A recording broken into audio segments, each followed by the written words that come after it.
Hello, everyone. Welcome to our migraine strategy call. I am Debbie Waidl, your migraine specialist, here to help you determine exactly what you need to do to get to the root cause of your migraines and end them so that you no longer have to use all the pills, all the quick fixes that all of you in this group are using right now because you need to, right? You need something to help you on a day-to-day basis, but we're here to take away that Band-Aid from you and help you find some lasting relief. I have a special guest with me today. Sheila has joined us. She is an alumni of the Freedom from Migraine Method Complete program, and she is here to share her story and tell us about her full migraine journey to migraine freedom. So Sheila, thank you so much for being here today. I really appreciate it. Thank you for having me. Absolutely. So Sheila is a wife. She is a mother of 3 adult children, 2 of which have special needs.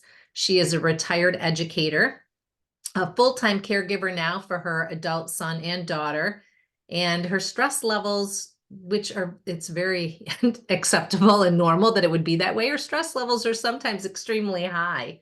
And she did our program, as I said, and has been migraine-free since November 22nd of last year. So again, I am super excited to have you here. We're going to dive right into our questions. And everybody that's watching, do me a favor. I'm going to try to pull up on Facebook right now so I can watch at the same time. But let me know if you have any comments, any questions, anything that you want to chat about as we go through. I do have the questions here. Hey, Valentina. Or I do have comments here, so I'm able to see all of you. And obviously, Valentina is over there as well to make sure that you have everything you need. So let's jump right in, Sheila. So we know obviously that balancing the care of adults with special needs alongside managing daily migraines must have been exceptionally challenging for you. Can you give us a little bit of background on what that period was like for you and how things have changed now? It was extremely difficult because Caleb and Lizzie have needs um, every day, 24/7. Lizzie is actually a type 1 diabetic, so that compounds things. It was overwhelming at times, and I can remember, because I was still working, I can remember just telling myself, one foot in front of the other. Just keep going. You can do this. And on the days when the pain was just horrible, I've been blessed that I do have a good support system, and the girls at school were always good. Um, they could tell, and like if we went out to duty or something, and they could see the look on my face, or that I had my shades on and the sun was not shining. They were always willing to say, just go back to your room, cut the lights off, because that's what I did. Yeah, It was exhausting I can to live imagine. life that way. Yeah, I can imagine. My uncle has Down syndrome, and he's always been a big part of my life. When I was growing up, my parents split up when I was 5. So my grandmother and my uncle Jim, helped raise me. And my dad, well, I've been his legal guardian since my grandmother passed. Well, my dad passed 2 years ago. So all of a sudden, without realizing, never thought I would be the legal guardian to somebody who's 75 years old. Um, I don't know what I was thinking my dad would live forever, right? Don't we all? We never Right. think of our parents not being here. And the next thing I know, I lose my dad and I'm now his guardian. And it's a lot of work. It's work that you love. And, I wouldn't trade it. I would not trade helping and supporting him for anything, but I can't imagine doing it right now with migraines and working at the same time. You were an educator. So here you are giving, educators, you guys give so much during your day, but you still have to come home and be on. You can't turn off when you get home. So then obviously it was extremely difficult. Well, how is it now? How is it now? Much better. I have since retired, um, because we knew that there would come a time when their needs would be greater, and so we Yeah. were prepared for that, and we made a way for that to happen. God made a way for that to happen, because when I would have my migraines, there was no time to reset for me. There Hmm. was no rest. There was no okay, when I get home, I can lay down. Yep. That didn't happen because my husband works in the automobile industry and he works late hours. So it was so difficult. So I came home and shortly after found you, and it has, I have not taken a triptan since August. Um, That so, is so wonderful, isn't it? and That greatest feeling. it is, it is. Now that doesn't mean I haven't had a headache, and that doesn't mean that I haven't had to take ibuprofen, Yep. but with the tools that I have now, that is it. I have the tools to be able to get through the days that I do have a headache. Um, and they're nowhere, they're just, it's indescribable. They're nowhere near, um, what, what I was experiencing. And I had some of the parts before, Mm-hmm. um, Yep. because as an educator, we think we know it all. Answer We to think we can everything. figure it all out. Yes, you do. So I had a lot of the parts. I just didn't know how to put them together Yeah. to to make a difference in my life. Absolutely. And I want to touch on medication a little bit more. You brought up meds, and how much better you're doing now. But so many of us, myself included, like I am putting myself on the top of the list here. I took any medication that I could get my hands on to get through the day. And I think so many of us do. If you're watching right now and that is you, let me know because that's normal, right? We have these pills that we can pop really quick. It's not like this long drawn out thing. We put in our mouth, we take a sip of water, it's done. And we really use that to shove through the day. And you're kind of saying, you did take those triptans, you did do that. How how do you think that taking those meds impacted your migraines back then? It made them worse. I would get some relief, but I would turn around and get rebound migraines. Mhm. So it was, I would have one by the time I would get through it with the rebounding. By the time I would get through it, then I would have another one Yeah. waiting, waiting in the background to just sneak in. And so it was a miserable time. I had reached the end of my rope. Yeah, and it's so tough because here your neurologist is, or your primary care, whoever you're getting the meds from, they're trying to get you out of pain. They don't give you the meds to be mean. They give you the meds because they want you Right. to not be in pain. But the problem is the very thing you're taking to get out of pain, is you're saying the more you take that, the more it actually puts you in pain. So, as I mention all the time, ladies, and we have so many trainings on this, medication needs to be a short term band aid, not a long term solution, because it can't be. It cannot be a long term solution. You end up in rebound, you end up more inflamed, you end up more toxic, which just ends up actually bringing worse things than migraines. Um, but again, I know many days we just kind of feel like that we're trying to survive. We're trying to care for the kids, we're trying to do the job. We're trying to take care of the family, and you do keep going until you don't have anything more to give. Um, so during your time of doing all this, Sheila, did it ever occur to you to try to take care of yourself first before you joined the program? Because obviously that's when it occurred to you. But did you think about that a lot before? Yes, independence is one of my good and bad character traits. Because it's good that I am willing to, or not willing, but I'm just driven and I am going to do it no matter what. It's also bad because you give people the impression that you have everything under control. So they step back and, they're not helping as much. They don't know what to do to help because you take over, um, which is another trait that I have. But even though I had a great support system, I didn't utilize that support system like I should. And my GP, we've known him well for years, and he just said, you have got to stop and take care of yourself, or you're not going to be able to take care of Caleb and Lizzie.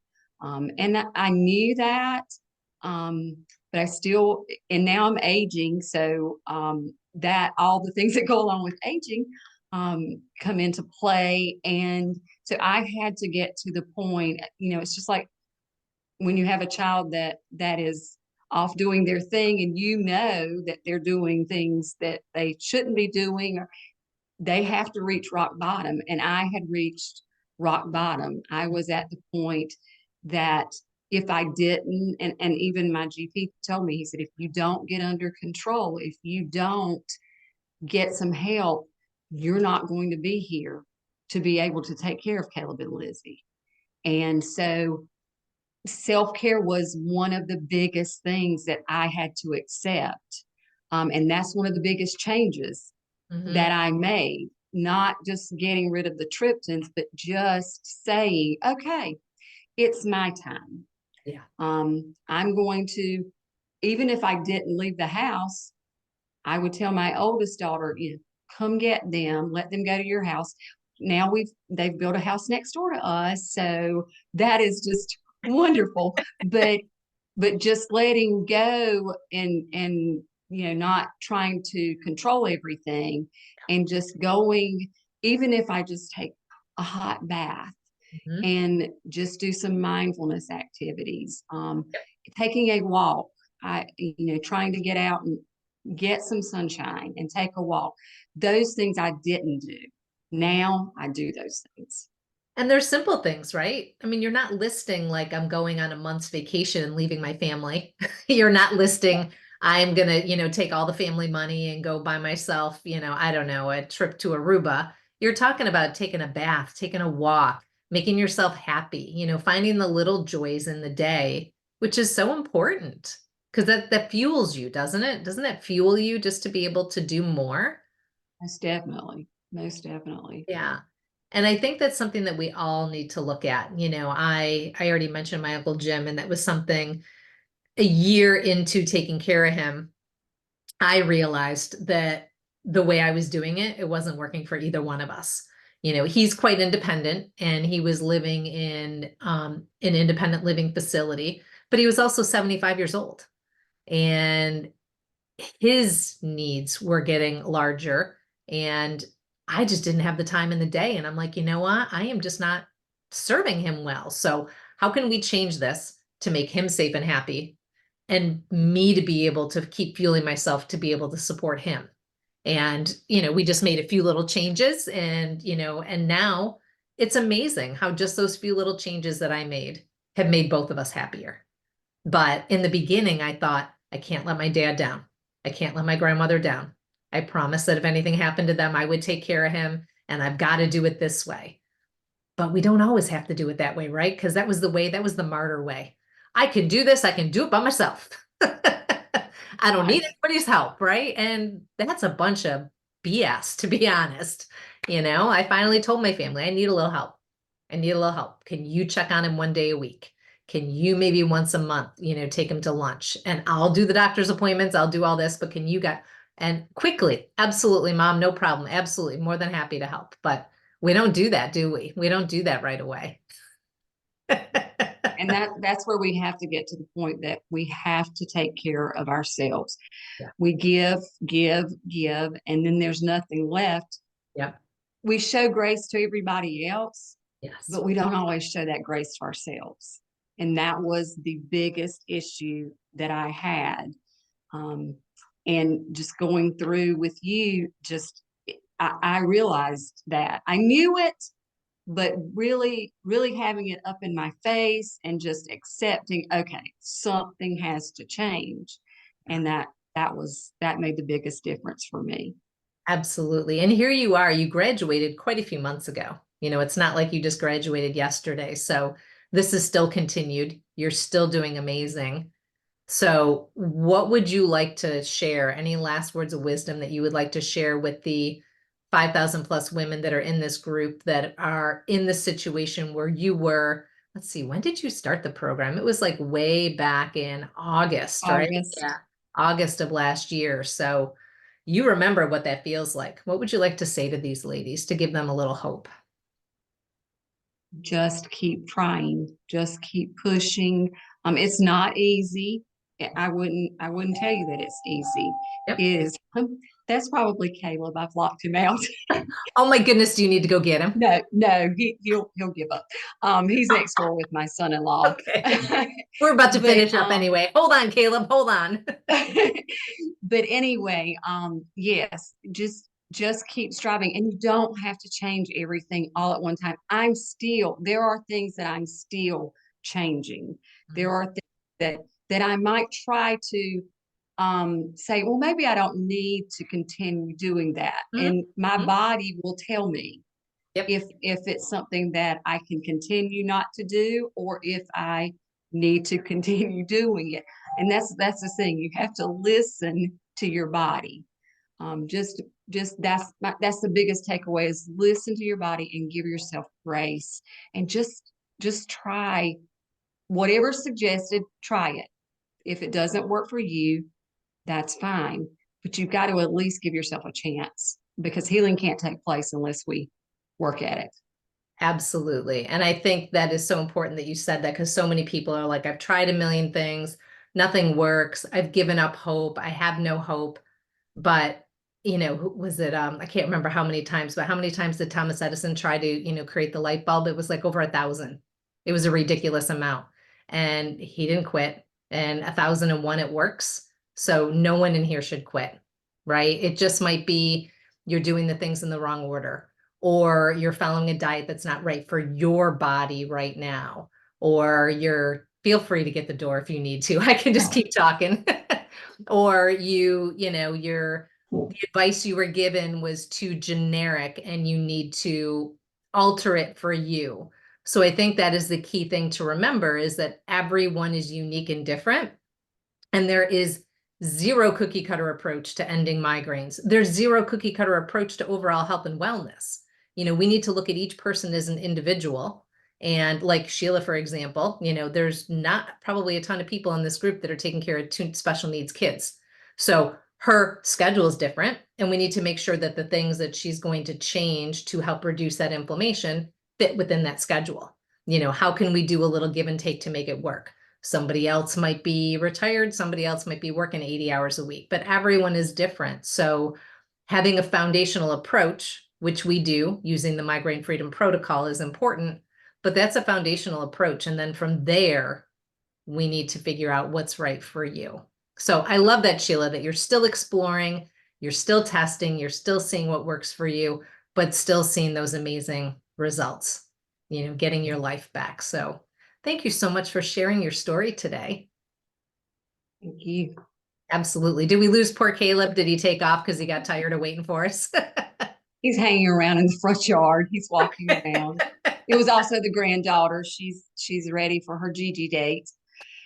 Oh, isn't that great that Sheila can go on a little date with her granddaughter and not have to worry about having a migraine during it? Well, Sheila, you have an amazing time. Enjoy every minute. Thank you again so much for sharing your story.